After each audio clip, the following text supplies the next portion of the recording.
Bonjour à toutes et à tous.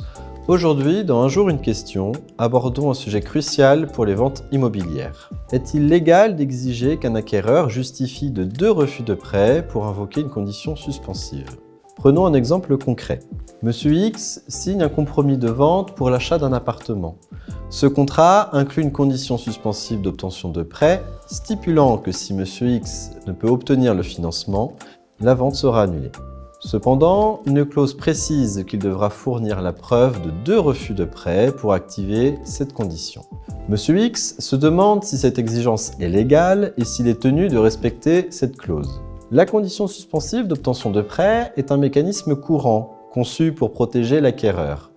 Mais son application dépend étroitement de ce qui est prévu dans le compromis de vente. Lorsqu'un contrat mentionne explicitement qu'une seule demande de prêt est nécessaire, un seul refus suffit à justifier de la défaillance de la condition suspensive.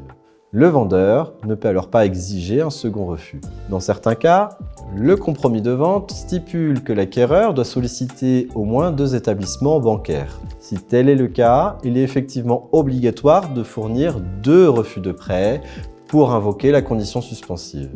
Cette exigence est légitime car elle résulte de l'accord entre les parties au moment de la signature du compromis. Tout dépend donc de la précision et de la cohérence de la clause.